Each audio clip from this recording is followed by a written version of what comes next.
আমি গণপ্রজাতন্ত্রী বাংলাদেশ সরকারের মাননীয় প্রধান উপদেষ্টা মহোদয়ের প্রতি কৃতজ্ঞতা জানাচ্ছি।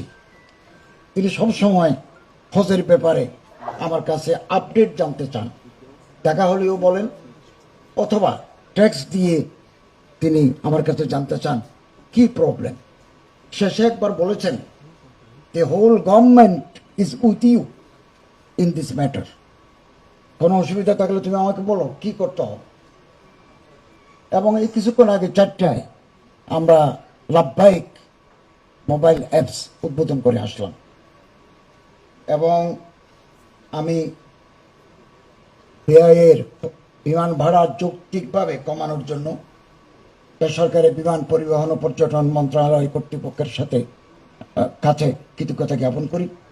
বিমান কর্তৃপক্ষ, রাজস্ব বোর্ড, ওনারা আমরা বারবার মিটিং করে আমরা এই ভাড়া কিছুটা কমাতে সক্ষম হয়েছি এবং মোবাইল অ্যাপস আমরা চালু করেছি এবং আগামী দিনে হজ ব্যবস্থাপনায় ইতিবাচক পরিবর্তন আসবে ইনশাআল্লাহ।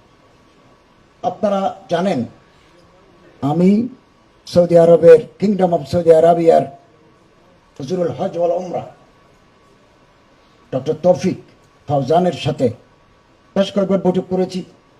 পানির জাহাজে হাজি নেওয়ার জন্য আমি ওনার কাছে প্রস্তাব করেছি, তিনি সম্মতি জ্ঞাপন করেছেন। কিন্তু দুর্ভাগ্য, বাংলাদেশে জাহাজ নাই। যে জাহাজে করে হাজিরা জেদ্দা যাবেন আবার ফিরে আসবেন, এই মানের জাহাজ বাংলাদেশে নাই। এর জন্য তারা বাংলাদেশ গভর্নরের সাথে আলাপ করেছেন। সময় কম হওয়ার কারণে এটা আমরা পারি নাই। তবে এবার হজ সম্পন্ন করে আসার পর আমরা আবার শুরু করব পানির জাহাজে, যাতে কিছু সংখ্যক হাজিকে হজে পাঠানো যায়।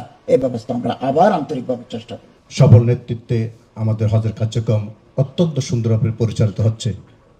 বিগত দিনের যে সমস্ত অনিয়ম ছিল সেগুলো দূরীভূত করে সুন্দর হজ কার্যক্রম করার জন্য মাননীয় ধর্মীয় উপদেষ্টাকে আমি আমার ব্যক্তির পক্ষ থেকে, আমরা হাজিদের পক্ষ থেকে কৃতজ্ঞতা প্রকাশ করছি। আর কৃতজ্ঞতা প্রকাশ করছি আমাদের যে লাইসেন্স আমি বেসরকারি যাচ্ছি সানশাইন, আমাদেরকে ফার্স্ট ফ্লাইট করার জন্য সানশাইনের ব্যবস্থাকে আমরা কৃতজ্ঞতা প্রকাশ করছি। কিন্তু অতীব দুঃখের বিষয়, আমার সাথে আমার ভাই এবং ভাবি আসছিল। আমার ভাবির ভিসা হয় নাই আজকে ফার্স্ট ফ্লাইটে, আর উনি কান্না জড়িত এখন দেশে ফিরে যাবে। এই বিষয়ে আমি প্রধান উপদেষ্টার সহকারে এবং ধর্ম উপদেষ্টার দৃষ্টি আকর্ষণ করছি। আমরা এখন পর্যন্ত এই বিষয়ে কোনো ফল পাইনি। আসসালামু আলাইকুম ওয়া রাহমাতুল্লাহি ওয়া বারাকাতুহু। স্তম্ভের মধ্যে হজ অন্যতম। আল্লাহ আমাকে সেই সুযোগ দিয়েছেন। আল্লাহর দরবারে শুকর, আলহামদুলিল্লাহ রাব্বিল আলামিন। আমি হজের গিয়ে সমগ্র মুসলিমদের জন্য দোয়া চাইব এবং বাংলাদেশের সকল মুসলমানের জন্য দোয়া চাইব। বিশেষভাবে উল্লেখ করা যাচ্ছে যে এখানকার হজ ব্যবস্থাপনা এবারের আয়োজন অত্যন্ত প্রশংসনীয়। এই জন্য কর্তৃপক্ষের যে আবেদন, জি ধন্যবাদ। আসসালামু আলাইকুম।